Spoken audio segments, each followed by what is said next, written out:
নমস্কার বন্ধুরা, doctor Shankar Shubhra Ghosh, assistant professor, department of physiology in বেল্লের Shankarpur Rajiv Gandhi memorial Ayurvedic college hospital. আজকে আপনার সঙ্গে যেটা আলোচনা করব সেটা একটা খুবই কমন প্রবলেম, কিন্তু সেটা কখনোই নেগলিজিবল প্রবলেম নয়, সেটা কখনোই নেগলেক্ট করা যাবে না। সেটা হচ্ছে রিফ্র্যাক্টিভ এরর। রিফ্র্যাক্টিভ এরর মানে হচ্ছে আপনার দৃষ্টিগত কোনো সমস্যা, যেটা এখনকার বাচ্চাদের অনেকেরই কম বয়সে চোখে চশমা পড়ে যাচ্ছে, বা শুধু বাচ্চা কেন, আপনার বিভিন্ন সেক্টর, বিভিন্ন আইটি সেক্টরে বা নর্মালি যে কোনো সেক্টরে 18 থেকে 25 বা 30 যে কোনো বছরই একটা চশমা বা দৃষ্টির প্রবলেম আসছে। তো সেটা যাওয়ার আগে আমাদের দুটো জিনিস আগে জানতে হবে, সেটা হচ্ছে what is myopia and what is hyperopia. Myopia মানে কি? মায়োপিয়া মানে হচ্ছে আপনার যে কাছের যে ভিশন, কাছের দৃষ্টি ওটা ঠিকঠাক আছে, কিন্তু দূরের দৃষ্টি সেটা হচ্ছে আপনার ব্লার, মানে হেজি টাইপের হয়ে যাচ্ছে, সেটা বলে হচ্ছে মায়োপিয়া। হাইপারোপিয়া কি? হাইপারোপিয়া হচ্ছে আপনার কাছের যে ভিশন ওটা হচ্ছে আপনার ব্লার হতে থাকছে, কিন্তু দূরের ভিশন ঠিক আছে। ঠিক আছে, এটা হচ্ছে হাইপারোপিয়া। তো এই দুটো জিনিস ওর বেস করে রিফ্র্যাক্টিভ এরর হয়। ঠিক আছে, তো রিফ্র্যাক্টিভ এররের মেনলি জিনিসটা হচ্ছে কতগুলো এক্সারসাইজ আছে যে চোখের, সেটাই করতে হবে। তার আগে আমি আসি ছোটখাটো যে ট্রিটমেন্টগুলো করানো যেতে পারে। পঞ্চকর্মের দিক দিয়ে যেটা রিফ্র্যাক্টিভ এররের হয় সেটা হচ্ছে অক্সিতর্পণ। অক্সিতর্পণ আপনি বা আমরা করে থাকি, সেটা হচ্ছে জীবনদায়ী ঘৃত দিয়ে অক্সিতর্পণ করা যায়। নেত্রশেক, দুধ তার সঙ্গে যষ্টিমধু চূর্ণ, এটার সঙ্গে মিক্স করে নেত্রতর্পণ করা যেতে পারে। আচ্ছা, তো যেটা আমি বলতে যাচ্ছিলাম যে কি কি এক্সারসাইজ আছে। দেখুন, ছোটবেলায় কি হতো, ছোটবেলার সঙ্গে এখনকার যে মেন ডিফারেন্স সেটা হচ্ছে আগে আমাদের যে দাদু দিদারা বা বাড়ির বয়স্করা কি করতেন, ছাদে নিজেদের আমাদের তারা দেখাতেন বা দূরের কিছু দেখাতেন।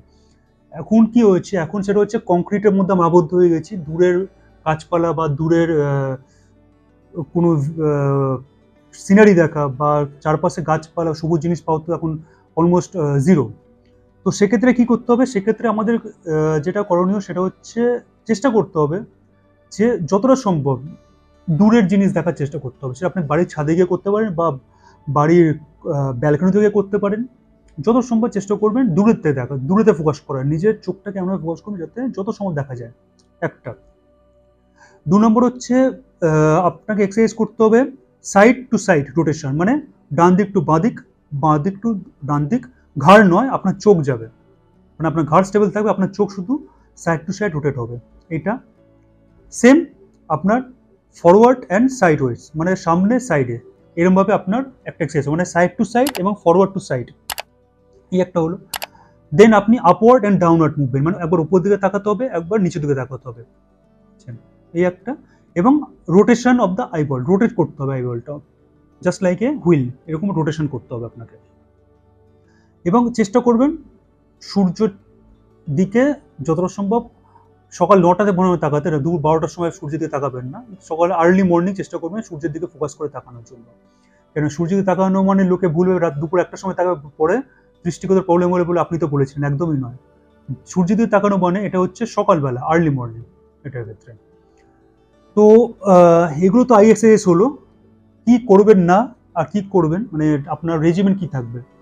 রেজিমেন্ট থাকবে এটাই যে কিছু আপনি গাজর খেতে পারেন, কড লিভার অয়েল খেতে পারেন, যেটা হচ্ছে আমন্ড খেতে পারেন, ঠিক আছে, আপনি আমলকি খেতে পারেন। এগুলো হচ্ছে খুবই ভালো জিনিস ইন কেস অফ দৃষ্টিগততে। এছাড়াও হোম রেমেডিস, ত্রিফলা চূর্ণ নেবেন, তার সঙ্গে একটু মধু মেশাবেন, মধু মিশিয়ে আপনি এটা এর সঙ্গে একটু গুঁড়ো আপনি ব্যবহার করতে পারেন, একটা যে হোম রেমেডিস আপনি ইউজ করতে পারেন। চোখে যদি ব্যথা হয়, ব্যথার ক্ষেত্রে বলছি পেঁয়াজের রস কিংবা আপনি লেবুর রস বা তুলসী পাতার রস আপনি চোখে লাগাতে পারেন ব্যথা হলে, আদারওয়াইজ প্রয়োজন নেই। এটা হচ্ছে হোম রেমেডিস। আপনার কি করবেন না, যেটা হচ্ছে মেন একটা সমস্যা যেটা আমরা অজান্তেই চোখের প্রবলেম ডেকে আনছি, সেটা হচ্ছে সাডেন বাইরে গরম থেকে এসে এসি ঘরে ঢোকা। এটা হচ্ছে মেন সমস্যা আপনার দৃষ্টিতে বা রিফ্র্যাক্টিভ এরর আসার জন্য।